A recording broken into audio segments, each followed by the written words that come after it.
You're listening to The Social Workers on WCDB Albany. You are listening to The Social Workers on WCDB Albany. I'm Kathryn Zox, your social worker with a microphone.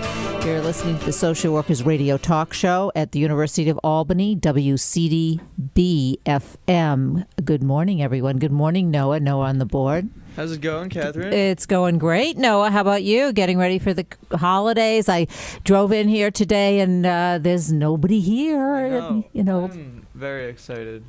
You sound excited. I am. I'm more excited for the holidays here at the radio station than anything. We're getting so much new equipment, and I can't wait. So what new equipment are we getting? Because I keep waiting, and you know what? I kept asking and asking, then I decided, okay, I'm not going to ask anymore because it didn't seem to be happening. So when is it coming? Your wishes have come true. Okay. We're getting a new phone. It is a 6-line answer phone, so we can have 6 people on at once over the phone. No, I am. Is that my Hanukkah present? It's your Hanukkah present. I love it. 6 lines. So anybody who wants to call in when we have a guest. That's right. And we can all join in. Fantastic. Okay, so 6 lines. That's right. We're also getting a custom built desk. For me? For every DJ, and it's got a slot for everything we have in the station. So it's got a slot for the control board. It has a slot for the turntables. It has a slot for the CD players. So everything is built in. So no more of this, building a desk and putting everything on top of it. We're building a desk and putting everything into it. That is so cool because if you could see this, you can't see Noah and me right now, but I'm sitting in a sea of old Coca-Cola cups and like these big, they may be illegal. Are they 32 ounces? I don't know. But anyway, we have, and it's piled with CDs and all this stuff. So everything's going to have a place, right? Yes. Oh, is that what? We're getting new, we have 2 really great monitors up here, but they broke. And, one of them broke, so we're getting a new pair of monitors, which is nice. We got new headphones, and the person who sits in the control board is going to have really awesome headphones that are, top of the line. And then the people who sit where you're sitting are going to have, pretty good headphones. We ordered 5 pairs of those and 1 pair of the really great ones. And I think that's all. Fantastic. So, but when does this all happen? Is this going to happen after the break or when? Well, the desk is getting here on Friday of next week, and that we're putting it in as soon as it gets here. And I'm not sure when our purchase order is coming in. Hopefully soon, so we can do both of those things within a couple of days of each other. But the latest everything will be installed is before the break is over. So that is so fantastic. Yeah. First of all, it's going to change our show because we're going to have people calling in. I mean, we have a lot of topics we talk about that people will have something to say about, and they can ask questions of the guests. That is so cool. So you've been working on this. This is because of you? No, it's because of me, but it's because of a lot of other people here too.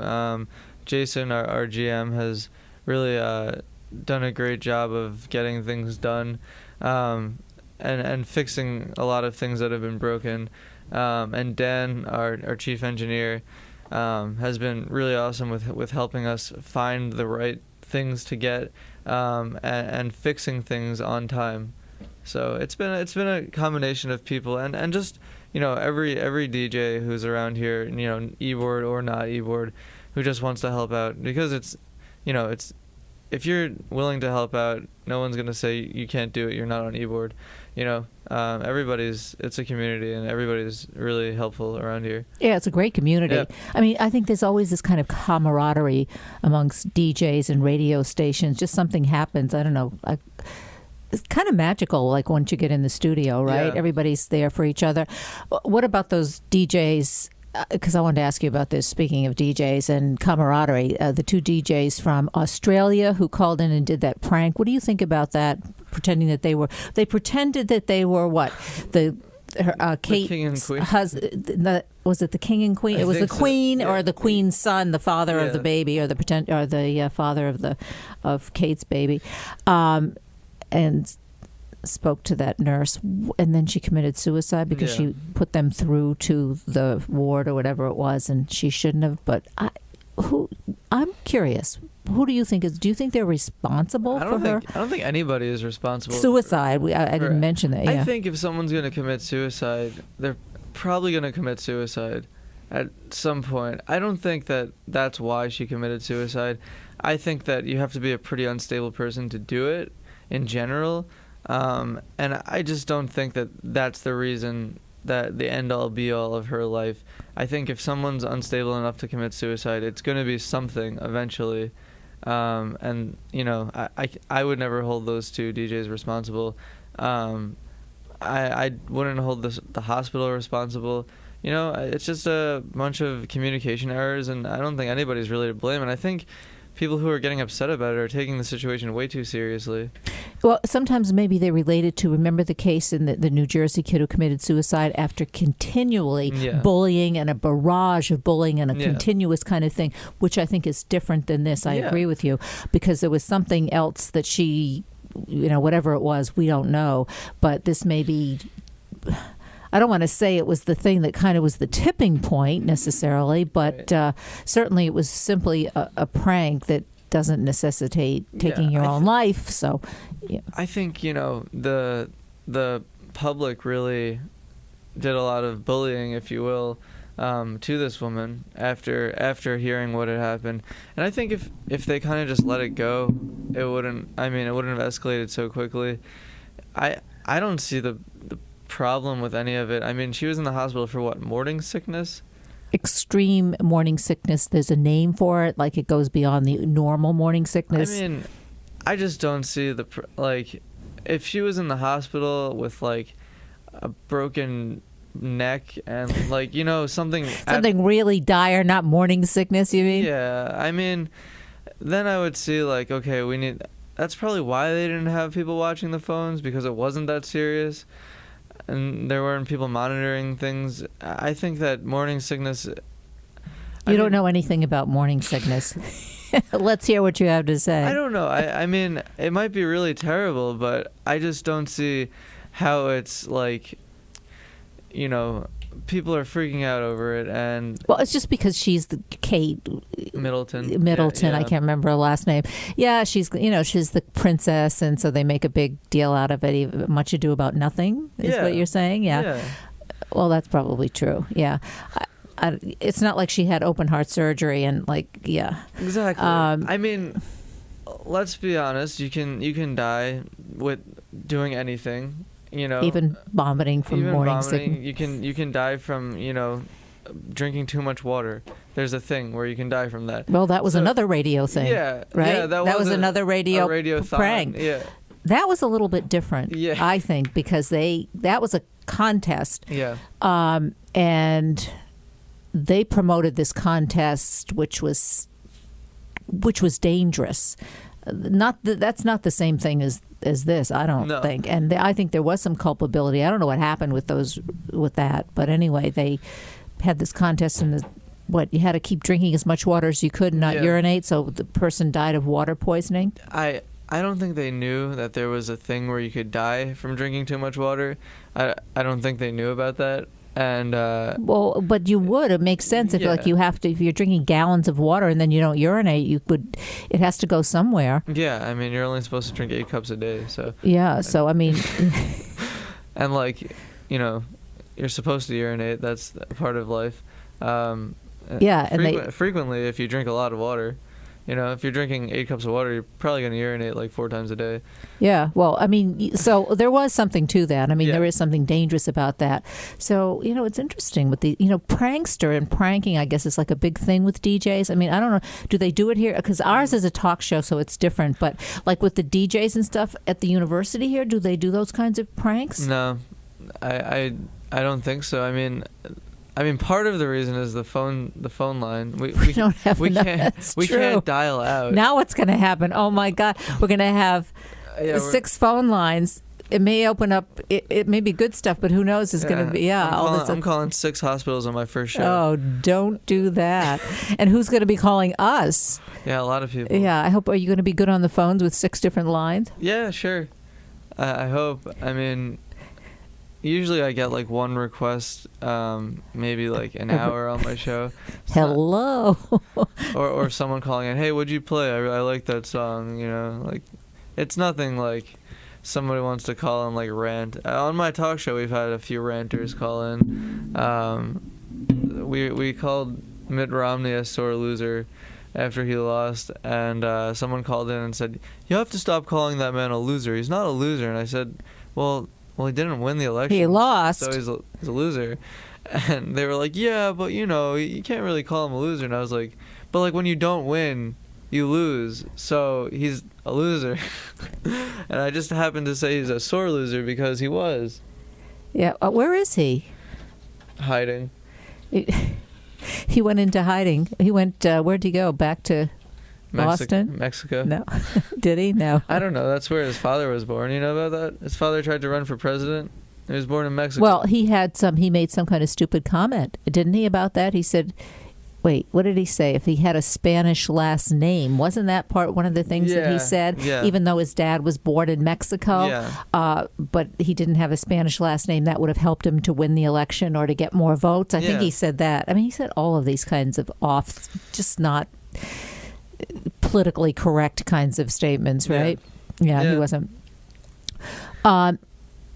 Well, we don't have to talk about Mitt Romney anymore because I don't think he's going to ever run again. That's my prediction. I don't know about yours. I doubt it. Do you think he is? No. We have one guest this morning, and she's going to be calling in after our break. This is kind of another somber topic. We talk about all the stuff, I think, that, social workers talk about and deal with issues that a lot of people have difficulty confronting or talking about. So Bonnie Draeger is going to be our guest, and her book is When Cancer Strikes a Friend: What to Say, What to Do, and How to Help. And we'll be talking to her after the break. So she's president and executive director of Friends and Cancer.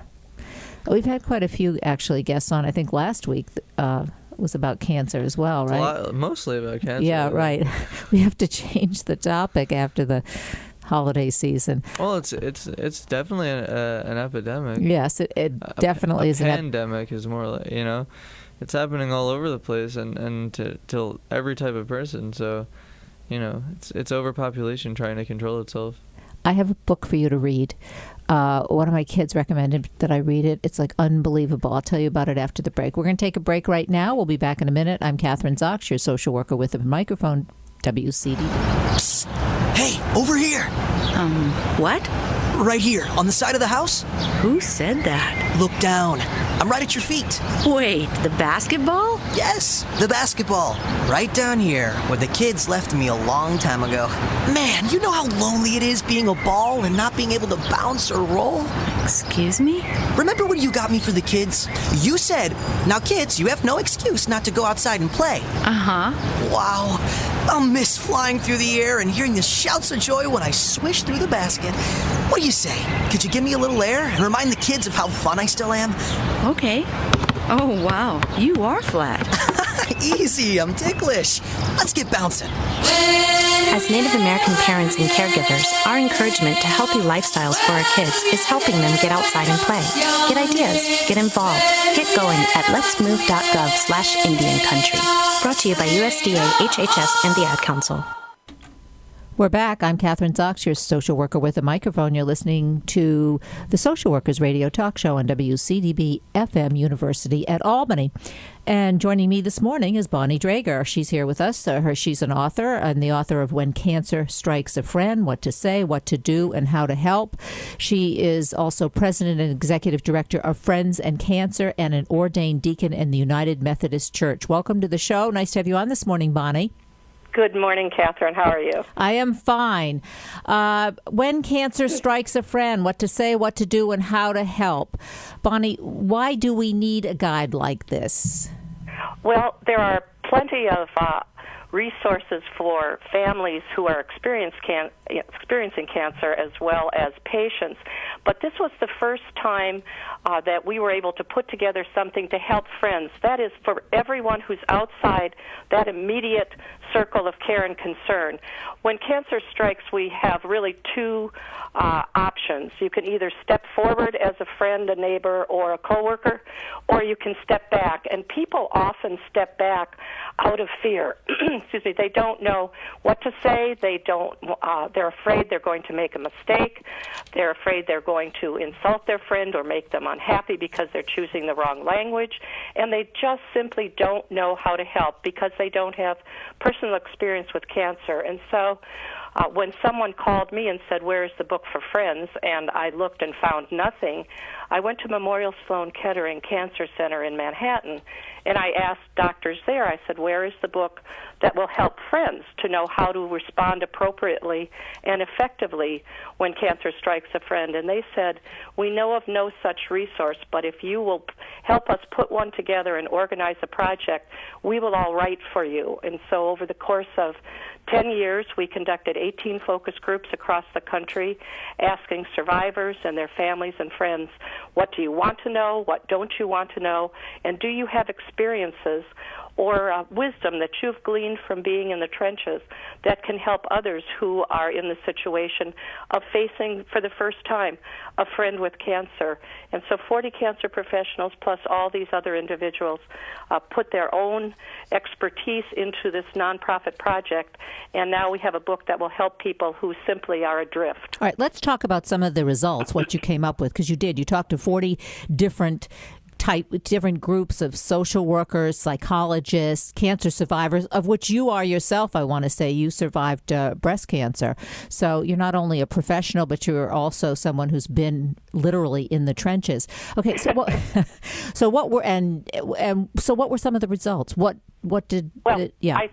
I think the most important thing to convey to your listeners and to people, anyone who is about to interact with someone who has cancer, is to remember that cancer is not who your friend is, but what your friend is experiencing. Cancer may color a patient's life, but no one wants to be defined by his or her disease, whether it's cancer or any other serious illness. So you want to strive to avoid making cancer the centerpiece of either your conversations or your relationship. We want to remember that people with cancer are people first, people with families, with jobs, with community responsibilities who also happen to be facing cancer. Another thing that we learned was that you want to make small changes in the way you communicate. Asking, how are you, as we all do when we greet someone, that sometimes will be asking a patient to really reveal more information than they are comfortable revealing on that day. So instead, simply say, "How are you doing today?" That gives us as cancer patients the opportunity to share whatever amount of information we want to, and also to be honest. There are some days that are just dreadful and other days where we lead pretty normal lives. Cancer patients have a very undulating set of experiences, and so if you say, "How are you doing today?" that gives us an opportunity to respond appropriately and also to respond honestly. But Bonnie, as I'm listening to you, I'm thinking, I have a friend diagnosed with cancer, and I've had several friends diagnosed with cancer, unfortunately. Yes. But it almost sounds like now, the first thing you said, they don't think of them as a cancer, as their disease, as a cancer patient. But the second part almost sounds like, okay, now I have to watch my words. Instead of saying, "How are you?" I have to say, "How are you doing today?" I can't just go in there, because as a friend, I might just say, "How are you?" And now do I have to be very careful of how I approach my friend and be very specific in terms of what I say to that person? If, let's say, I'm really close to them, I'm a close friend. Well, and what you want to do is keep your relationship as normal as possible. And if you're a very close friend, your friend's going to tell you how they are today, and you're already going to know the history. If it's someone that you are not a very close personal friend, then you want to be a little bit careful about how you approach the initial language. Otherwise, respond as you normally would. If you tend to share things about your children, things about your family, if you ask this individual advice, continue to ask them advice. And if you want to share things about how your life is going, simply take take kind of a lay of the land of the day. If the person seems to be in distress, you don't want to add any more stress to their day. But if they seem to be doing well, go ahead and say, I got an issue here. I've got a problem, and I'd like your advice on it. Anyone who's going through cancer or any other serious illness really appreciates elements of normalcy in their life. So in other words, it's okay, like if I go in and my friend is in the hospital or even at home and I had a great day. And sometimes I've always thought about, well, should I talk about how great things are, what I've been doing? And it depends. Sometimes my friend will be, I like to hear stuff outside. I don't want to talk about cancer. I don't want to talk about, depressing kinds of things or stuff that worries me or stresses me out. So it's okay. Tell me all the good stuff that's happening. At other times, they may not want to hear that because it makes them feel bad about the situation that they're in. And you may want to simply ask the question, would you like to hear what's going on outside these walls? And so you're absolutely right. You want to take your cues, and this is true in any relationship, in any situation. You want to take your cues from the person with whom you are conversing. And so one individual that we interviewed said, one of the most important things that happened to me during cancer was I had a friend named Sue Ellen, and we would talk about everyday things, and all of a sudden, without any provocation, and all of a sudden I'd be talking about my health. And she said my friend just kind of let the ebb and flow of the conversation carry us wherever it was. So what you don't want to be doing is bringing up the cancer situation. By saying, how are you doing today, gives that person an opportunity to tell you whatever they want. But do ask, are you interested in knowing what's going on in the neighborhood? Have you heard such and such? On the news, such and such is happening. People want to have an everyday life, and often people with cancer, and also, this is important, their caregivers will want to put cancer in the background. Sometimes it's in the foreground. Sometimes you'd like it to be in the background. So what are you saying, Bonnie? Actually be specific. You really just have to be specific. Do you want to hear about what's happening outside these four walls? If not, okay, we'll talk about what's happening within these four walls, but don't be afraid to be specific. Another thing that I want to address, because in the book, and we are talking about this, but you really give a chapter devoted to what help is appropriate given the nature of the friendship. And it's very different. If you're a very close friend, there may be certain things that you may offer to do or different ways to relate, or you may just be an acquaintance or a neighbor. And so the kinds of things that you would address, in terms of the needs of the cancer patient would be very different. So I'd like to address that, talk about that, because... Okay, let me tell you the 10 gifts of friendship that we identified from the focus groups. And some of them everyone will think of. The gift of normalcy, presence, communication. The gift of delight was a surprise. You're speaking about nitty-gritty gifts, nitty-gritty help that you might provide. The things that you'll want to have a very special relationship are things that have to do with caring for children, offering to help pay the bills. Not everyone wants people in cleaning their homes. If you have a close relationship, you can offer to do those kinds of things as far as nitty-gritty help. Other kinds of things, just basic things, you can simply say, would you like some help with the yard? Or I would like to come over and hang holiday lights for you. Anybody can do that. You don't need a close relationship. Would you like me to wrap some gifts for you? Would you like me to go and purchase something? In the holidays, people with cancer right now can use a lot of help. You don't want to be spending your energy out Christmas or Hanukkah shopping, besides the fact that you can't be out in crowds. And so you can offer a variety of different kinds of help depending upon whether you're a close or a casual friend. But in general, most kinds of help, bringing meals, organizing volunteers, things, lots of people can help you do that. The organizing volunteers, let me say a little bit about that. It's very helpful for cancer patients to have a gatekeeper if they are willing. Often this happens very naturally in their family. A spouse says, I'll go ahead and help organize the help, or I'll field the phone calls.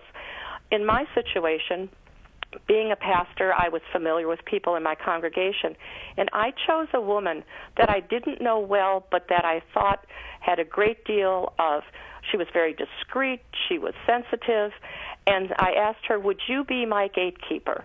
In other words, I'm going to hand you over my phone directory, and next to every person who called and offered help, I put WH, will help. And then I handed that directory to Martha, and I said, these are all the people who said they'd help. They don't know how to help. If we could get together once a week, just call me on the phone, and I'll tell you the things that I need for the week, and then you make the phone calls. In doing that, it gives people a comfort level of saying, I really can't help in this way, but I'll do something else.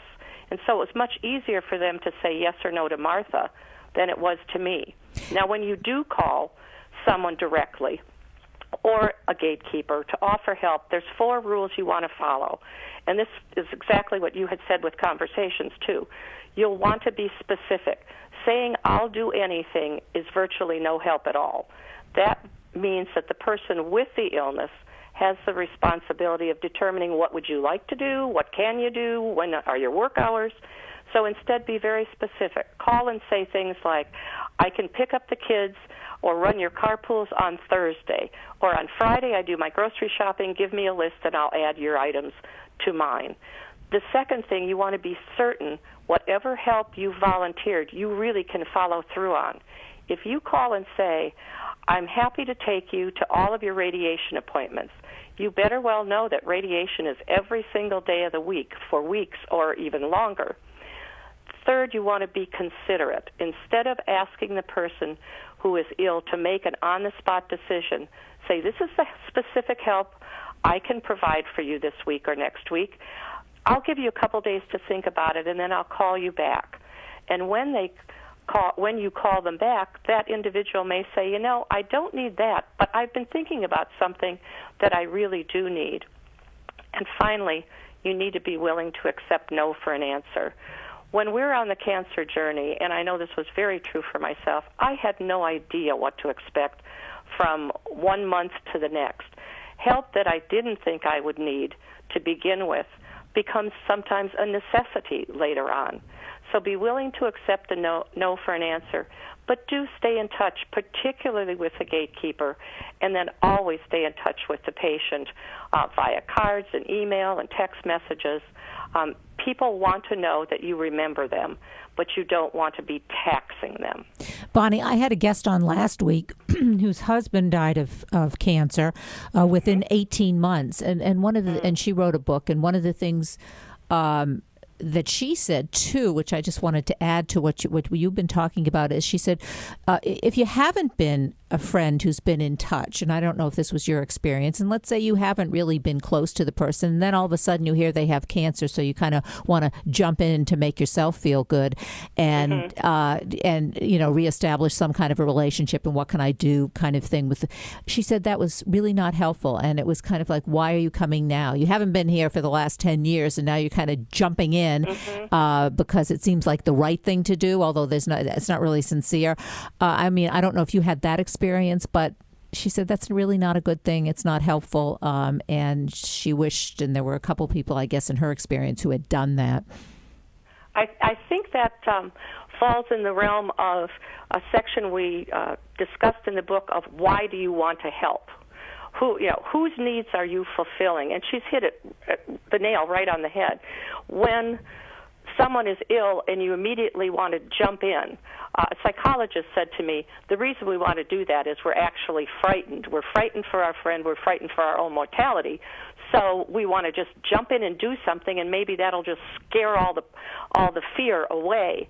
Well, in fact, you need to ask yourself several questions when you are going to offer help. Whose needs am I trying to fulfill? Is this exactly as your other guest mentioned? Is this something that will make me feel good? Does my friend even want or need to hear from me or need my help? And then, has this individual asked for help or communication? In my own situation, I did have some people who contacted me that I hadn't heard from in a long period of time, and as a patient, I appreciated it. But they were very sincere. I wasn't in a life or death situation. It looked like I was going to survive my cancer experience for at least a period of time, if not, for a very long time. And so the situation was a bit different than your other guest. I think how you approach getting in touch is probably as important in that instance on whether you're in touch at all. And I think if you simply say something like, we've not been in touch for a long period of time. I've heard that you're ill, and I just want to let you know that even though we're not in touch, I do think of you often and want you to know that you're in my thoughts and prayers. It can be that simple. And in that instance, you are putting the emphasis on the person and also on your relationship and saying, we think of people that we haven't heard from in years often, but we don't take the time to stay in touch with them. Yeah, that's a good point.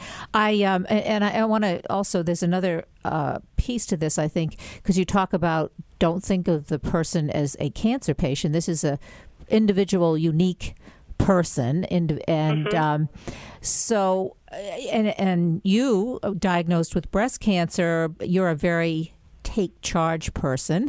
That really comes across in the interview in your book, and also, as what you do as the deacon of a church. So it wasn't surprising to me that you found a gatekeeper, you found an appropriate person. I mean, this is like who you are, it sounds like. Exactly. Yeah. But then what about people, because there are people who are very passive and, not necessarily people who are independent. And so when they become, when they diagnosed with cancer, that doesn't change. And the dynamics don't change. So how does that work? I mean, would you work differently as a friend with someone who is like that as opposed to someone who is a very independent, take charge person? Is it someone who's dependent and doesn't tend to do that? Maybe be very dependent. Maybe was dependent before they were diagnosed with cancer and now become even more dependent in not a healthy way. Yes, and people tend to face cancer. I say they do cancer the way they do life. And you're absolutely right. I'm a very outgoing person, and I don't hesitate. I've learned over the years not to hesitate to ask for help when I need it. Some people will step back and become even, hold things even tighter, closer to the vest when they have an illness. And something that's very important to know is you've got to respect that. People will handle cancer as they have handled other life crises. And so don't expect someone who's been a very quiet person, who is very personal and doesn't want to have people intruding. Don't expect them to suddenly stand up and shout, I have cancer and I'd like all the help in the world. It's not going to happen. And so if you have a person who is very private, you may have to find ways to help in subtle ways. I had an individual that was a member of one of the congregations I served who had lung cancer for, I would say, a good 8 to 10 years. And it would ebb and flow with how serious her condition was. She did not want you to talk about cancer at all. And when I asked if I could help, her daughter said, oh, no. Mom doesn't talk about her illness. And so in order to provide support, I was never able to provide any hands-on help because I wasn't a close enough friend. But in order to let her know that I was thinking about her and I was supporting her, I had to simply send her I'm thinking of you cards. I never sent her a card that said get well because that would have been an insult to her. She was very, very private about her cancer experience, and that's often true across certain culture and generational lines. Yeah, I have. Unfortunately, I have a friend who's going through it right now, who sounds like the kind of person you're describing. So I'm always feeling kind of like at bay, and I want to talk about what she's going through, but she definitely doesn't want to do that. So I respect it, but it is frustrating for me, I have to say, as the friend. But what about also? This is another kind of personality, a person who uses their illness to manipulate, but perhaps was doing that obviously before. So this kind of just plays into that kind of a personality and may tend to manipulate friends and family. So that's another kind of personality that one deals with when you're a friend trying to help another friend with cancer. What do you do about that? How do you handle that? And I haven't had that experience, so I'm going to speak hypothetically. But I would say if you would have to think back to the way you interacted with that individual before cancer. And did you just take some of what was said with a grain of salt? Did you take it seriously? And try and respond in the same way that you would have responded to other situations. I would suspect that person manipulated any kind of ill situation, any kind of difficulty to their advantage. And what you don't want to do is get drawn into a situation that is difficult for you when it's unnecessary. And that would be someone who is manipulative. You simply have to draw boundaries. Boundaries is another topic that's very important with cancer, because we as friends will often overextend ourselves, and people with cancer do not expect you to give up your life to help them. So you'll want to set healthy boundaries for the amount of help that you can provide, just as if you have a manipulative friend, you want to set boundaries as to what you're willing to do and what you believe and what you take with a grain of salt. So if you're going to offer help, you'll want to be sure and say, I'll be happy to do this for this length of time or for the next 3 weeks or what have you. For example, if you're going to bring a meal once a week during chemotherapy, revisit that commitment when chemo is over. I had one family who received meals for a year and a half. And this was after the person had passed away, and it was simply because the friends didn't know how to extricate themselves from the situation.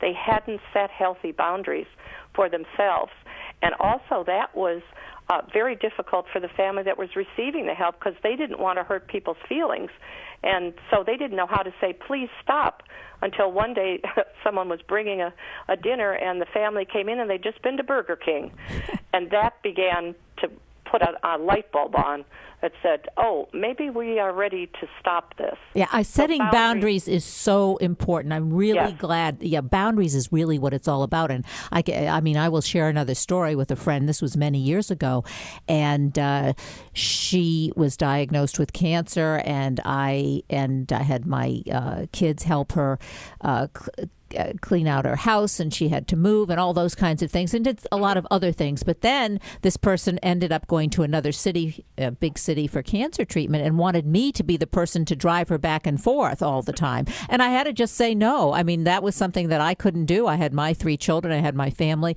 and I said no, and that was okay. I mean, she got somebody else to do it, somebody else who was freer to do that. But you're absolutely right. I knew what I was able to do, and I had to be clear about that. And then, this one step further I couldn't do. So I think that really is important. I want to do another topic, too, because there's just so much to talk about in the topics that you bring up in the book. But one of the things is, somehow it's also different for a friend when, as you say, you had a pretty good idea that you were going to get through your treatments and that you were going to be fine. But sometimes that's not the case, and you're dealing with a friend who's pretty sure they're not going to get through it, and they've been, given a death sentence. You have 3 to 6 months to live, maybe a year. Does that change everything? I mean, it kind of makes it a little bit different, in terms of what to say and how to deal with your friend, because it's not quite as optimistic. Well, there's certainly a higher degree of urgency in your communications, because you know that time is limited. This, unfortunately, was the situation with the editor with whom I worked for 5 years on completing the book. And in a very ironic twist of fate, the week that we learned the book was going to be sold to Skyhorse Publishing, Rachel was diagnosed with late-stage pancreatic cancer. And she lived until June, so she didn't even get an opportunity to see the book published in October. So our relationship, the relationship didn't change, but it did take on a tone of immediacy. I realized that if I was going to tell her how deeply I cared for her, I better do it now, because I wasn't going to have that opportunity next year. And if we were going to celebrate the fact that our work was coming to fruition and was going to be able to help a lot of people, we better do it now. And so I was in Arizona living for the winter, and Rachel was in Manhattan, and she had a very, very difficult time with her treatment, and she was critically ill. And at one point I said, is it time for a visit? And she said yes. And so I flew to Manhattan for 3 days, and we spent probably 3 or 4 hours a day sometimes we just sat quietly together. Other times we talked about our hopes and our dreams and the things she wanted to be able to do before she passed away. And we just had a wonderful time. And she said to me, you know, this made a big difference to me. I felt like we had a week together, even though it was only a few days. And now I can really face what's coming. We were very honest about the way what you have to deal with. She was eating foods that looked much more like baby food.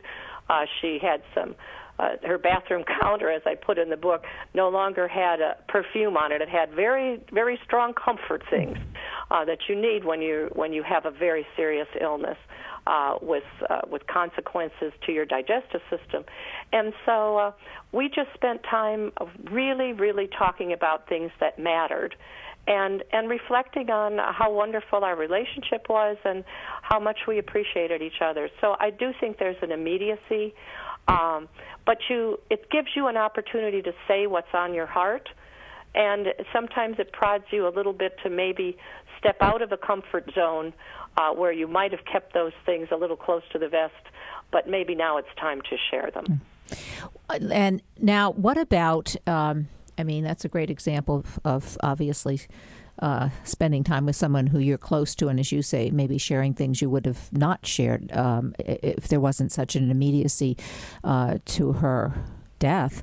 What about different populations? Because they have different needs, whether you're talking about children who are diagnosed with cancer, very young children, teenagers diagnosed with cancers, mothers and fathers who are responsible for families, or older people. Those are all different groups, and they have, I think, different needs, emotional needs, physical needs when it comes to what they need from their friends. So maybe let's start with, when a child has cancer. When a child has cancer, you want to pay attention to the entire family. I interviewed Linda White, who is an educator and a close friend, and her son, Matthew, who is now a healthy adult, was diagnosed with stage 4 Wilms tumor, which is a pediatric kidney cancer. And her friends and neighbors all rallied around them because she also had an 8-year-old child at home. And so I asked Linda, what is it that we can do to help? And she said, sometimes it's simply just listening. She said, everything. You are so frightened. She said, there's so many what ifs. What if my child doesn't make it? What if the money runs out? What if we can't find the treatment we need? She said it really was a desperation kind of situation day to day. One thing she did mention was she really appreciated friends who she could pick up the phone and call and say, Matthew hasn't been eating for a week. We're in the hospital, and he's really hungry for, powdered sugar donuts. Could you go get some and bring them right now? And people did. The other thing that was very important, when I spoke with her daughter, who is now an adult, I said, Meg, what was it like having a brother with cancer? And she said, as a young child, I thought maybe he would always have cancer. And she said, sometimes you just begin to feel like you're a part of the illness as well, that you don't know any other situation. And so Meg's advice was pay attention to siblings. She said, we are so often forgotten appropriately when you're concentrating on the child who's ill. But she said, we really need to have people who are willing to take us out of the situation, and whether we go to a movie or whether you take me out for ice cream, or when you bring a gift to the hospital, bring a little something, for the sibling as well.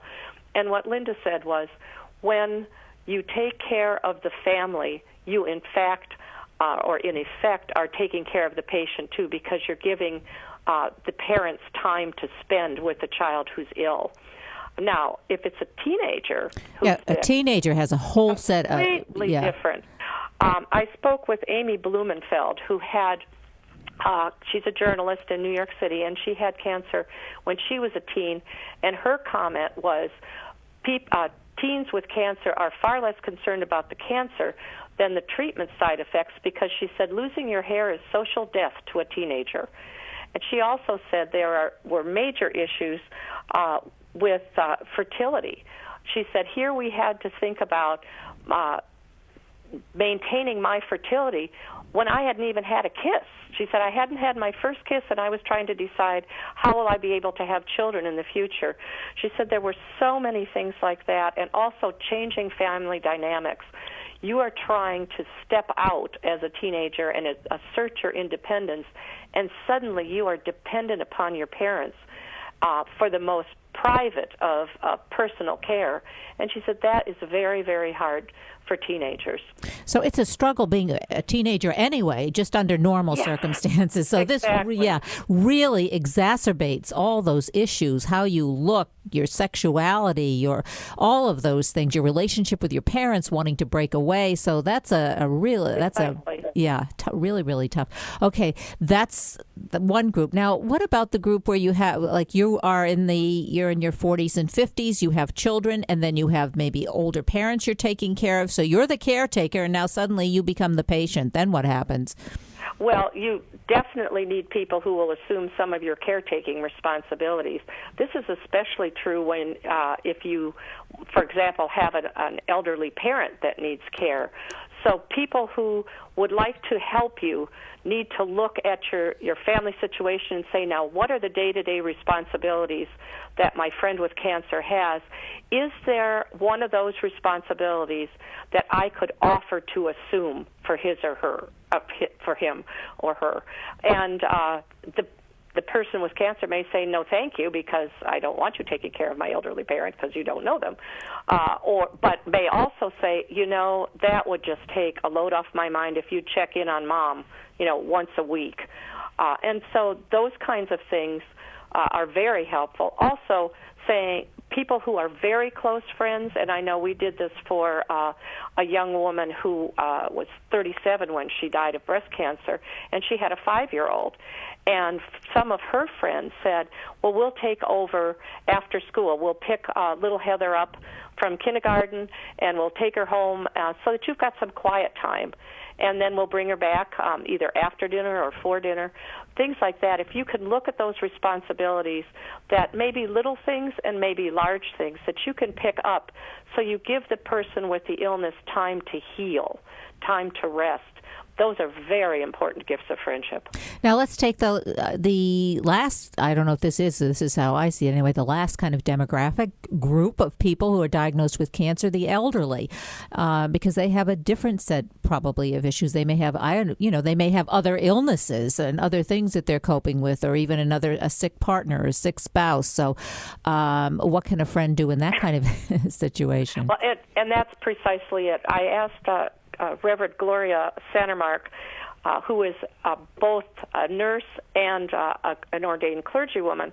I said, what advice do you have? And she said precisely what you just mentioned. She said, cancer often overshadows necessary attention to other multiple health needs that this individual has. So when you want to think about how might I help an older adult, realize that these people know they're ill. They understand if this is a life-threatening situation that they're in. So they tend to say, they take cancer with a grain of salt. It's like, look, I've been there, done that, but I have all these other problems that I need help with.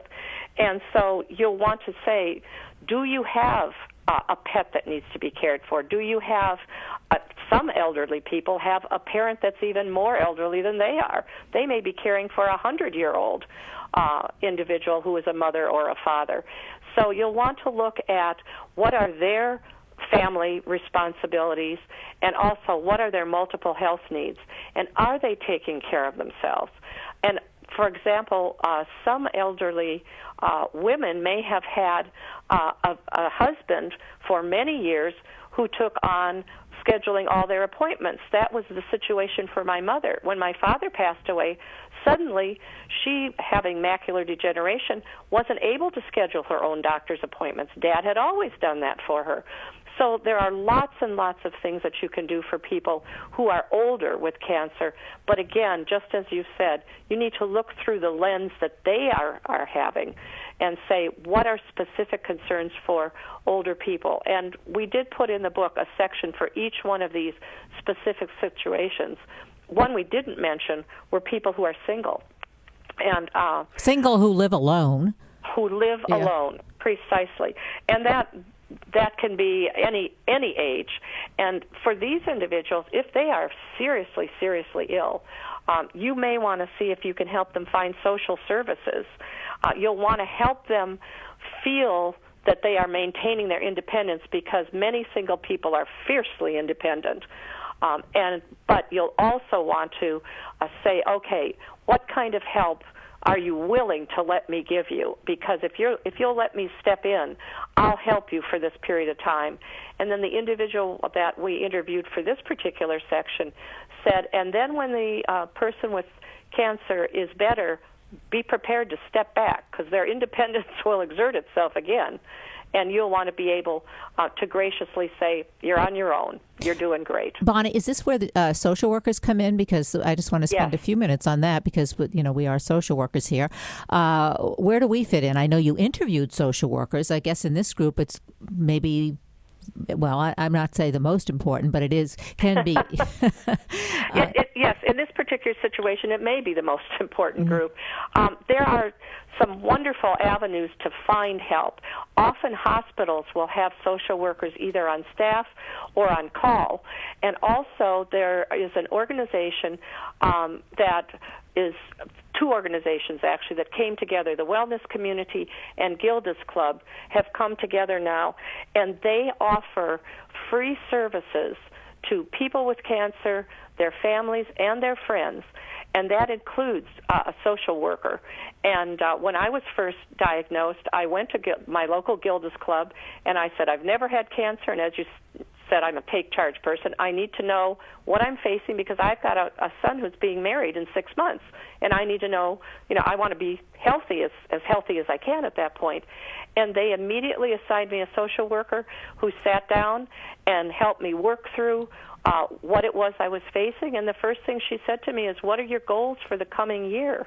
And I said to her, are you kidding me? I was just diagnosed with cancer. I don't have any particular goals in mind. And so I took a moment to think about it. Then I realized I did have some goals in mind, and she helped me to crystallize that. And the focus that she brought to my cancer experience was a gift beyond measure, because it really did guide me through the entire experience. Yeah, I'm glad you brought that up, because I think sometimes, having some, and I've heard a similar story. I've heard similar stories as that. If you have a social worker or a counselor to talk to, you can say all the stuff that you perhaps don't want to say to people that you love, to family, to friends. And just someone who is a professional and maintains some kind of a distance can say to you, well, what are your goals? That's a good question. Goals, I don't know if I'm going to be here in 12, but you can say exactly. that. Yeah.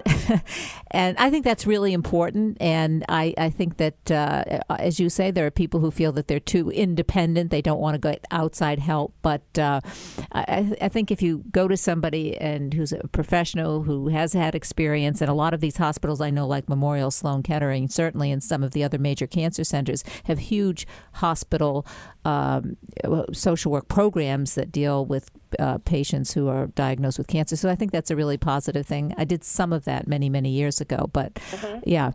So there's one other resource that we haven't touched upon. If your listeners are unaware of this resource, it wasn't available, or at least I was unaware of it when I was ill a decade ago. But right now, it is available. It is a website, a secure website for each patient. Any person who is facing a serious illness can sign up for caringbridge.com. You give your friends a code that they can type in, and then you or a member of your family or your gatekeeper posts whatever you want people to know regularly. And then as friends, you post comments. And when Rachel, our editor, was ill, she said those comments absolutely sustained her. She had hundreds of people that were able to respond to her and to her situation. And when she was too ill to post a comment on, I've been to the doctor or what have you, her husband would. And it was a wonderful way. It's just one step removed from personal contact, but it lets the person who is ill know you are thinking about them, you care about them, and it also keeps them, everyone, up to date as to what's going on. So caringbridge.com is an absolutely wonderful resource, and it's free, and I recommend anyone who knows someone with cancer to ask them if they have a Caring Bridge account. Well, Bonnie, great, good information. Bonnie Draeger, we have to say goodbye. Our hour is up. But when cancer strikes a friend, what to say, what to do, and how to help. Obviously, we can. Do you have a website? We do. The nonprofit that sponsored this book, it's www.friendsandcancer.org, and there are no dots other than the .org. Great. It's just friendsandcancer.org.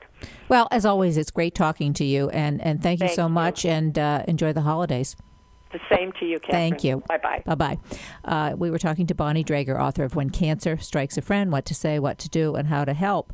Noah? Yes. I think we only have a couple minutes left. Correct. Do you want to end? Do you have anything to say?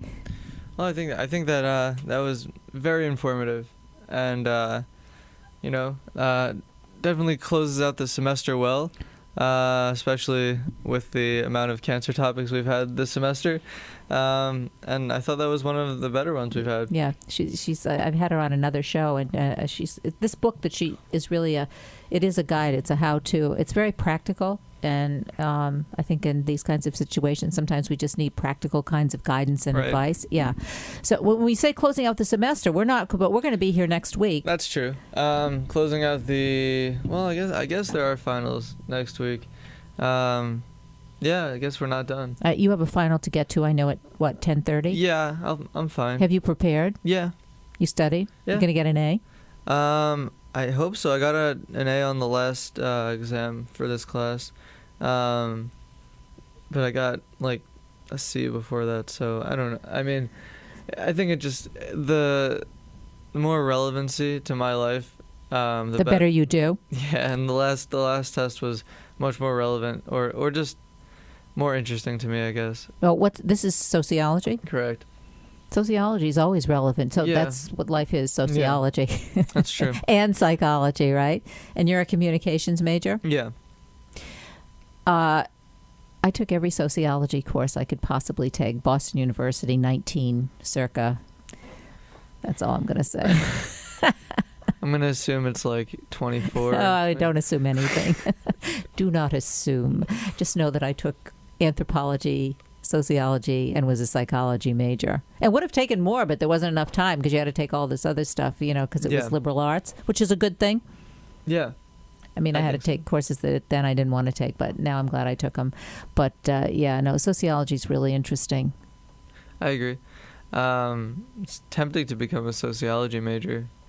Yeah, you could do that. I have a son who is an engineering major and a sociology major, double major. Those two are at the opposite ends, as I see it anyway, the academic curriculum, but it was good. I think that's the best way to go. Yeah. The opposite ways. Yeah, so that was cool because, engineering is, you know what engineering is. Yeah. Sociology is something else. Okay, we have to say goodbye. Kathryn Zox, Noah Bondi.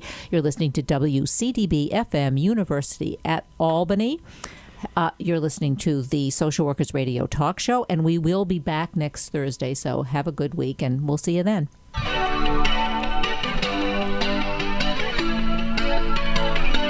You're listening to The Social Workers on WCDB